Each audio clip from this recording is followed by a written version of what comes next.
నమస్కారం అమ్మా. నమస్తే అమ్మా. ఇప్పుడు కేంద్రంలో ఏ పార్టీ వస్తే బాగుంటుంది అనుకుంటున్నారు? బీజేపీ కాంగ్రెస్?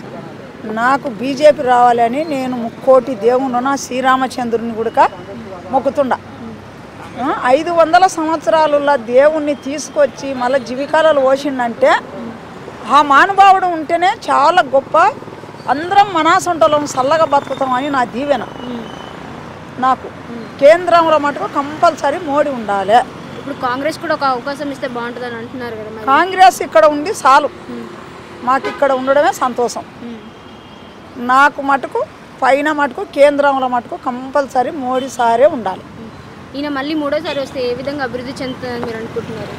ఎవరు? మోదీ గారు వస్తే మంచిగా ఉంటుంది అని అనుకుంటున్నాం. చాలా మంచిగా చేస్తాడు, మంచోడు. అన్ని దేశాలను బాగా చూస్తున్నాడు కాబట్టి మన తెలంగాణను కూడా చాలా బాగా చేస్తాడు.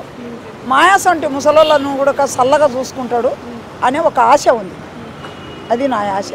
ఇప్పుడు జనాలు కూడా రాహుల్ గాంధీ గారికి ఒక అవకాశం ఇద్దామని అంటున్నారు కదా, మరి దాని గురించి మీరేమంటారండి? అంటే ఇస్తారా మీరు? అమ్మా, రాహుల్ గాంధీ గారికి ఇవ్వచ్చు, కానీ రాహుల్ గాంధీ గారిని ఒక మాట ఒకప్పుడు మేము పిల్లలప్పుడు మళ్ళీ మేము పిల్లలు చిన్నగా ఉన్నాక వాళ్ళ నాయన చచ్చిపోయిండు. వాళ్ళని నేను చాలా బాధపడ్డా. మేము చాలా సంవత్సరాల సంధి నాకు ఓటాకు వచ్చినప్పటి నుండి కాంగ్రెస్ వేసుకుంటూ వచ్చిన. అది మటుకు సత్యం, నిజం. కానీ ఆయన ఒక్కడు వెనక అండ లేదు. చల్లగా బతకాలి అంటే ఈ రాజకీయ నాయకులు ఏం చేస్తారో అనే ఒక బాధ నాకు అది మిలిగిపోయింది.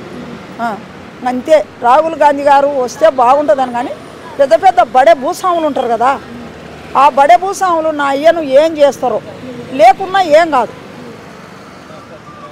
ఈ బీజేపీ వాళ్ళు ఉండని ఇక్కడ చుట్టూ ఊర్లల్లా మొత్తం కాంగ్రెస్ వచ్చినా సంతోషిస్తా. నాకు అది కావాలి, నా కోరిక అది. ఇంద్రమ్మ అన్నీ బాగా చేసింది, చేయలేదు అనను. అందుకొరకే మొన్న కష్టపడి కాంగ్రెస్ను గెలిపించుకున్నాం మేము. ఇక్కడ మా ముఖ్యమంత్రి మా నాగర్ కర్నూలు జిల్లా ఆయన బాగుండాలి అని నేను ముక్కోటి దేవుళ్ళను మొక్కుకున్నా. నా చల్లగా ఉండాలి. నాది నాగర్ కర్నూలు జిల్లానే. నేను వచ్చి 35 సంవత్సరాలు అయింది ఇక్కడ. మమ్మల్ని ఎవరు గుర్తించలేదు. మా జిల్లా అయిన ముఖ్యమంత్రి అయినా అని సంతోషిస్తున్న బిడ్డ. నమస్కారం సార్. సార్, ఇప్పుడు సెంట్రల్ ఏ పార్టీ వస్తే బాగుంటుంది మీరు అనుకుంటున్నారు? అంటే యాజ్ పై మై ఒపీనియన్ అయితే నేను బీజేపీ అనుకుంటున్నాను.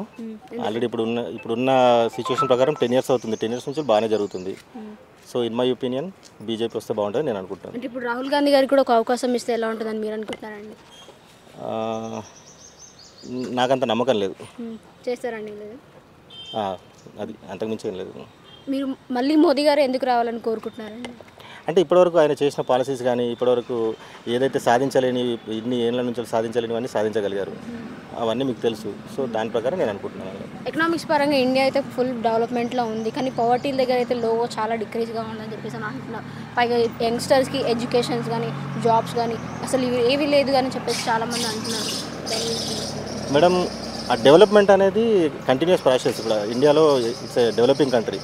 అప్పుడు డెవలప్మెంట్ ఎలా ఉంది, ఇప్పుడు అలాగే ఉంది. అంటే అప్పటితో పోల్చుకుంటే లిటిల్ బిట్ బెటర్గా ఉంది.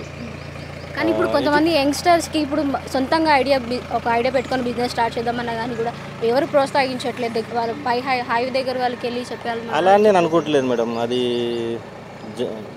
జరుగుతుందని నేను అనుకుంటున్నాను. ఓన్లీ గవర్నమెంట్ జాబ్స్ అంటే మాత్రం అందరికీ గవర్నమెంట్ జాబ్స్ అయితే రాకపోవచ్చు. అది ఒకటి నేను దాని మీద పెద్ద కామెంట్ చేయదలుచుకోలేదు. నాకు తెలియదు ఎగ్జాక్ట్లీ దాని మీద. అంటే ఇప్పుడు కాంగ్రెస్ కూడా 60 years నుంచి ఉంది కదా, దానికి అప్పటి నుంచి పేద ప్రజల్ని చూసుకుంటూ వస్తున్నారని చెప్పేసి అని అంటున్నారు. ఇప్పుడు కాంగ్రెస్ కూడా ఒకవేళ అవకాశం ఇస్తే మీరు ఏ విధంగా చేస్తుందని మీరు అనుకుంటున్నారు? అదే నేను చెప్పాను కదా, నాకైతే నమ్మకం లేదు. ఆల్రెడీ ఇప్పుడు చూసిన దాన్ని బట్టి నమ్మకం అయితే లేదు అనుకుంటున్నాను. Thank you.